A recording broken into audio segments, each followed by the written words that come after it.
Hello tout le monde, j'espère que vous allez bien. Et en ce jour, j'ai quelque chose à vous avouer, à vous dire. Oui, je sais. C'est comme dans le Flosstube. Oui, je sais. C'est pas grave. Donc, votre Céline dévouée a fait quelque chose pour vous. Voyez-vous ceci? Instruction pour le point de croix. Je vous l'ai traduit. Oui, ne m'applaudissez pas, ne me remerciez pas tant que ça. Je rigole. Je vous l'ai traduit. Voici ma traduction. Donc, sans plus tarder, nous allons commencer.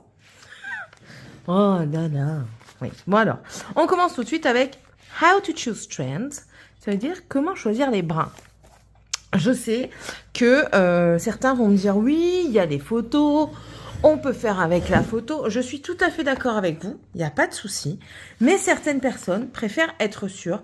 Donc du coup, moi de mon côté, je sais lire l'anglais, je sais comprendre l'anglais. Mais là, du coup, j'ai vraiment voulu traduire complètement pour les personnes qui ne savent pas se servir correctement d'Internet et qui ne savent pas du tout parler anglais, qui ne comprennent pas du tout et qui veulent savoir ce qui est écrit. Voilà, tout simplement. Donc, nous commençons avec cette phrase « How to choose strands », c'est comment choisir les brins. Donc ici, il est écrit « A thread can be divided into 6 strands », c'est-à-dire qu'un fil peut être divisé en 6 brins. 11 ECT, utilisez 3 brins pour coudre. Stitch pour eux, c'est coudre. Donc, pour faire votre croix, vous devez utiliser 3 brins au 11 ECT. 14 ECT, utilisez 2 brins pour coudre, pour faire votre point de croix. Ensuite, en numéro 2, comment choisir les fils de couleur? Donc ici, il est écrit que pour les tissus imprimés, il faut, en augmentant peut-être, je viens de nettoyer ma table, alors ça colle un petit peu. Hop, ici, on va essayer de se mettre correctement. Là, c'est écrit lire le symbole ou les nombres. Le nombre, les nombres. Trouver les numéros correspondants dans la colonne du point complet. Et en troisième, choisir la bonne couleur en fonction du numéro. Voilà. Donc ça, c'est pour les toiles imprimées. Pour les tissus non imprimés, il faut lire le symbole sur le diagramme,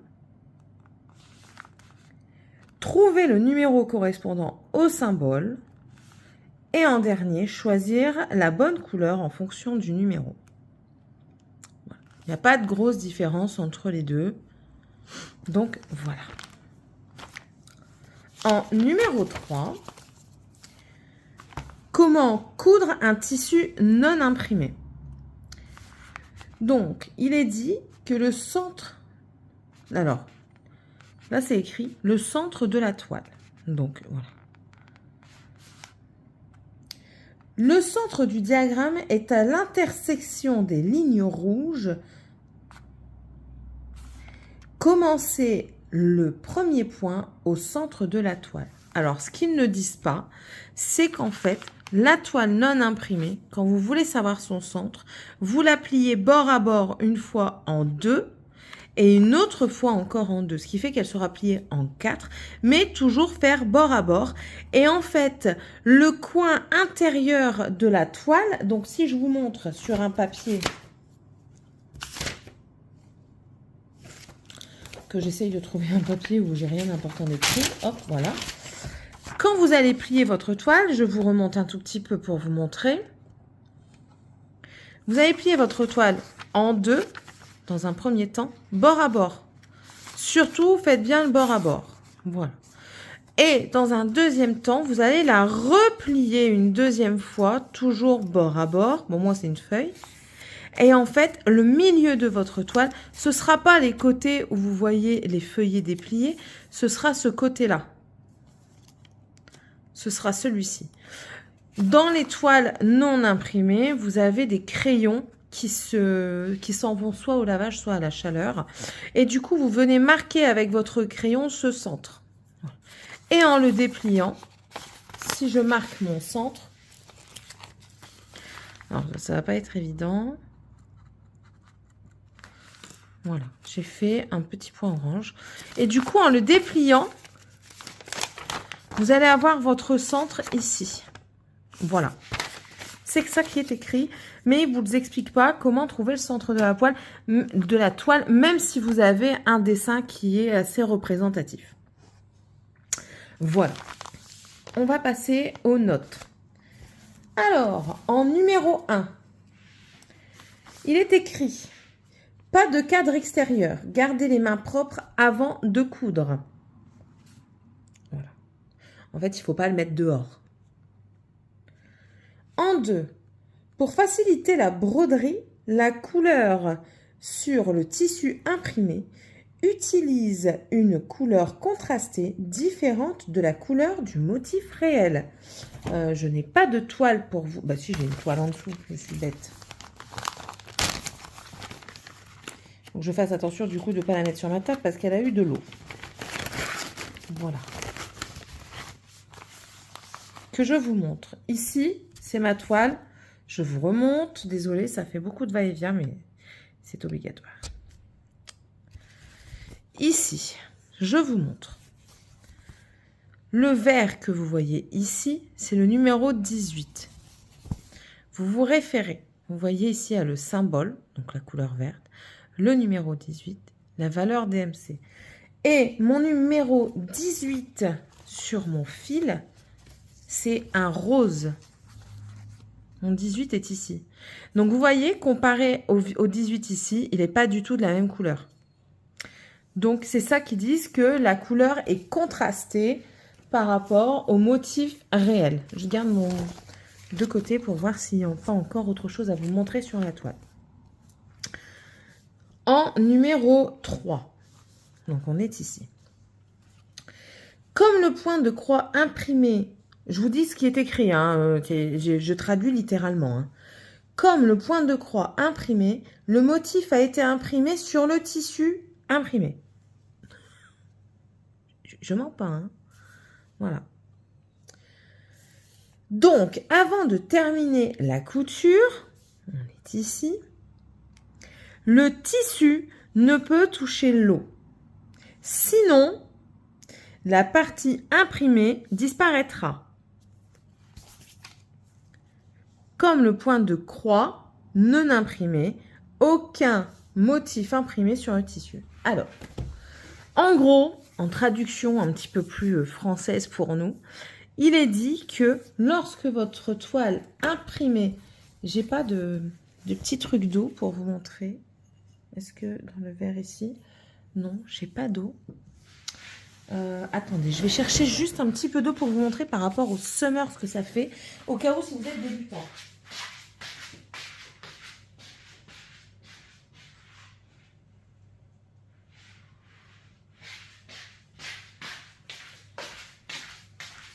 Me revoici. Donc j'ai vraiment une gouttelette d'eau. Et je la fais là parce que je sais que ça ne va pas l'éparpiller en fait. Donc, je mets ma gouttelette d'eau. Vous allez la voir normalement tomber. Voilà, vous voyez là j'ai de l'eau. Je vais venir la mettre dessus. Et vous voyez déjà là que le rouge commence à... comment dire? À s'estomper. Vous voyez, il n'est plus pareil que là. Et en fait, la couleur est soluble à l'eau. Vous voyez, elle s'étale. Donc, si vous mettez de l'eau dessus, la couleur va s'estomper. Elle peut même transférer sur d'autres parties et du coup modifier. C'est pour ça qu'ils disent qu'il est impératif pour une toile en estampé, si vous voulez la garder en estampé, en imprimé, de ne pas qu'elle ne touche pas l'eau. Parce que sinon, la teinture va partir et ça vous la transformera en toile non imprimée, c'est-à-dire en toile vierge pour le point compté. Voilà. Donc, on regardera certainement ça après, voir comment ça s'est un petit peu dispersé. Ensuite, en numéro 4, ils nous disent... Pour rendre le travail plus beau, le point arrière doit être effectué dans la dernière étape du travail. Veuillez vous référer au dessin sur papier pour terminer le point arrière. 11 ECT, utilisez 2 brins pour le point arrière. 14 ECT, utilisez 1 brin pour le point arrière. Donc le point arrière, c'est ce qui va donner le motif de votre toile. C'est ce qui va donner le relief, on va dire. Je vais vous montrer ça. Voilà, ma toile, c'est celle-ci. Le point arrière, c'est les tout petits fils que vous voyez. Vous voyez par exemple dans les cheveux, vous voyez les détails comme ça sur la toile noire, le cœur qui est dessiné en noir, les contours en fait, le backstitch. En anglais, c'est le backstitch, le point arrière, c'est le contour. C'est ce qui va venir donner du relief au motif. Parce que comprenez bien que si vous commencez à broder votre toile, surtout celle-ci, déjà l'échelle, si vous n'avez pas de backstitch, l'échelle ne va pas ressortir. Là ici, elle n'aura pas de bouche. Lui non plus. Il n'y aura pas de poignée à la porte. Le cœur ne sera pas là. Voilà. Vous voyez, c'est ce qui donne les contours de la toile. Voilà, voilà. Numéro 5. L'image et les dimensions du produit sont uniquement à titre de référence. Les informations détaillées sont conformes au produit final. En raison de la mesure manuelle, il y aura une erreur de 3 à 5 cm, ce qui est pour moi normal. C'est pour ça aussi que quand je montre la toile, j'aime bien mesurer la toile et le motif. Parce que on est tous humains, l'erreur est humaine et il peut y avoir une différence, comme ils disent, de 3 à 5 cm. Donc, ils disent que c'est juste une référence, que la couleur, que la toile définitive, ce sera en fait normalement l'image. Mais ça, enfin voilà, je vous dis, nous sommes tous humains. Et ils disent que c'est fait à... c'est l'humain qui mesure, c'est pas une machine, donc c'est pas une science exacte. Nettoyage et entretien. Nous sommes ici. Alors, numéro 1. Une fois l'ensemble du motif terminé, mettez le tissu dans l'eau à moins de 30 degrés pendant plus de 3 heures jusqu'à ce que tout le motif disparaisse. Lavez de nouveau à l'eau claire. Donc voilà, ça ne doit pas dépasser 30 degrés. Vous devez le laisser tremper minimum. Je pense qu'un peu moins, c'est faisable aussi. Mais moi, j'ai déjà fait. Je ne laisse pas tremper 3 heures. Et la toile, le motif disparaît très, très bien. Et ça passe très bien. Moi, je le mets dans... moi, j'aime bien mettre un petit peu d'eau savonneuse dedans. Je le mets dans l'eau chaude. Je trempe ma toile avec du savon et j'attends un petit peu et au bout d'un certain moment, je reviens. La toile, si elle est complètement effacée, je l'enlève et je la rince à l'eau claire. Si elle n'est pas complètement effacée, je continue de la laisser dedans. Voilà. En numéro 2, séchez-le en le laissant à plat dans un endroit aéré afin de protéger les fils contre tout dommage. Veuillez repasser le motif sur l'envers du tissu avec un fer à plat à vapeur jusqu'à ce qu'il devienne bien plat. Donc oui, évitez certainement le sèche-linge, sinon vos fils risquent de se déliter. Après, moi j'ai déjà lavé un projet en machine, il n'a pas bougé. Voilà. Et puis, ils disent également, enfin, on le dit également dans d'autres, là, ici, c'est pas noté, que le fait de passer le fer à repasser dessus permet de bloquer les fils, de donner une sécurité, entre guillemets, aux fils. Voilà. Ici, c'est écrit, repasser l'ouvrage au fer à vapeur à l'envers, bien sûr, sinon vous allez lustrer votre fil. Et ici, sécher à plat dans un endroit aéré. Voilà. Et du coup, je vous ai même traduit les petits points ici. Alors ici, nous avons wall stitch, c'est un point complet, un point entier. Half stitch, c'est un demi-point. Là, c'est un quart de stitch. Je ne vais pas m'amuser de dire un quart, hein. Je ne sais pas. 3 quarts de stitch, normal. Continue, donc le point continu. Donc il vous explique qu'en fait, vous faites gauche-droite, gauche-droite, gauche-droite, gauche-droite. Et ensuite, vous revenez, alors soit par le haut, soit par le bas. Et puis, vous faites tac, tac, tac, tac. Je vous ai déjà montré cette technique dans la vidéo « Comment je commence mes toiles ». Là, ici, nous avons le backstitch. Donc, pour le backstitch, vous devez partir du point A, aller au point B. Et là, vous allez avoir une ligne. Sauf que si vous partez du point B jusqu'à l'autre point, vous n'allez pas avoir de ligne. Il faut repasser là où votre point va arriver. Ça, c'est un peu plus compliqué à expliquer. Enfin, à expliquer, c'est un peu plus compliqué sans modèle. Le jour où je ferai des points arrière, je vous le montrerai en vidéo. Comme ça, au moins, ce sera plus explicite. Cast off, donc comment terminer la toile. Eux, ils disent rejeter, mais c'est comment la terminer, bloquer le fil. Donc, vous voyez, vous pouvez passer soit en dessous des fils. J'ai un éléphant qui redescend, excusez-moi. Soit vous redescendez en dessous des fils, soit vous descendez, soit redescendez du coup. Soit vous bloquez en dessous des fils, soit vous bloquez en dessous des mailles. Vous voyez, vous avez des mailles là. Faites pas attention à mes ongles, ça c'est des tests de vernis. Vous avez des mailles et dans les mailles, vous voyez, ça se croise à certains endroits. Et dans les croisements, vous allez voir ici par exemple, c'est le brin qui va en horizontal qui est au-dessus. Donc, vous pouvez le bloquer en passant en dessous des deux. Moi, je fais comme ça aussi, surtout quand j'ai pas d'autres points à côté. Et ici, c'est le French Knot, donc c'est le nœud français, pardon. Donc, c'est pour faire des petits points de nœud comme ça. C'est relativement bien expliqué, on va dire. J'en ai pas encore fait, mais j'ai vu certains tutos. N'hésitez pas à aller voir sur internet, hein, il y a un monstre de tutos dans lesquels vous pourrez avoir toutes les informations. Voilà. Bon, comme promis, je vous remontre du coup ici. Ça a continué à s'estomper et ça va s'estomper jusqu'à ce que l'eau s'évapore en fait. Jusqu'à ce que ça disparaisse aussi. Vous voyez? Voilà. Rien, j'ai mis de l'eau. Et donc voilà. Donc faites attention. Si vous voyez, hop, ça se disperse, hein, ça se disperse. Mais ça va pas aller jusque-là. Et même si ça va jusque-là, enfin, moi, ça ne me...